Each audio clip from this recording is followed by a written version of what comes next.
ప్రభాస్ హీరోగా నాగ్ అశ్విన్ డైరెక్షన్లో వచ్చిన కల్కి సినిమా ఈ రోజు రిలీజ్ అయిన నేపథ్యంలో ఈ సినిమాకి ప్రేక్షకుల నుంచి విశేషమైన స్పందన అందిస్తున్నారు. ఇక మొదటి షో నుంచి పాజిటివ్ టాక్ సంపాదించుకున్న ఈ సినిమా భారీ కలెక్షన్స్ రావడమే లక్ష్యంగా ముందుకు సాగుతున్నట్టుగా తెలుస్తోంది. అయితే ఈ సినిమా సూపర్ డూపర్ సక్సెస్ అవుతుందని చెప్పడానికి ఎంతమాత్రం అతిశయోక్తి లేదు.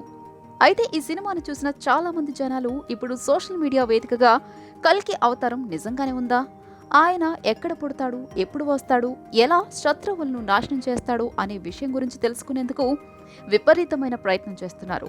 నిజానికి కల్కి అవతారం ఎప్పుడు, ఎక్కడ నుంచి వస్తుంది అనేది మనం ఒకసారి తెలుసుకుందాం. ఇక ప్రస్తుతం కల్కి సినిమాలో చూపించినట్టుగానే పురాణాలను బట్టి చూస్తుంటే కల్కి ఉత్తరప్రదేశ్ రాష్ట్రంలోని శంభల గ్రామంలో విష్ణుయాష అనే బ్రాహ్మణుడికి జన్మిస్తాడు. అయితే ఆయన జననం తప్పకుండా ఉంటుంది.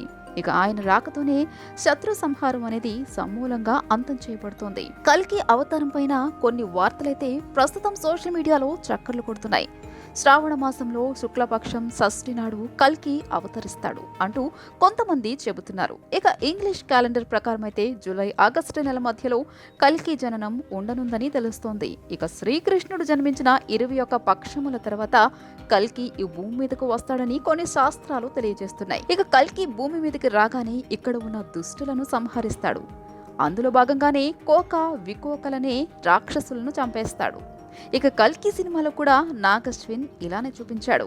అలాగే కల్కి కలియుగంలో వచ్చి రాక్షసులను సంహరించడంతో కలియుగం అనేది అంతమవుతుంది.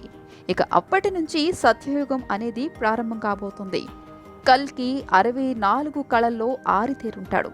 కాబట్టి ఆయన శత్రువులతో యుద్ధం చేస్తాడు, గుర్రపు స్వారీ చేస్తాడు, కత్తిసాము కర్రసాము లాంటివన్నీ చేసి తనకంటూ ప్రత్యేకతను ఏర్పాటు చేసుకుంటాడు. ఇక కలియుగంలో వచ్చిన కలిని చంపేసి ఆయన శంబల రాజ్యాన్ని పాలిస్తాడు. అలాగే రాక్షసులందరూ చనిపోయిన తర్వాత ఆయన ఒక 20 సంవత్సరాల పాటు శంబల అనే రాజ్యాన్ని పరిపాలిస్తారట. ఆ తర్వాత ఆయన భార్య అయిన పద్మావతి రమాలను వెంటబెట్టుకొని వైకుంఠం బయలుదేరతాడట. మొత్తానికైతే కల్కి రాకతో కలియుగం ముగిసి సత్యయుగం అనేది ప్రారంభం కాబోతుందనే విషయం అయితే మన పురాణాల ప్రకారం చాలా స్పష్టంగా తెలుస్తోంది.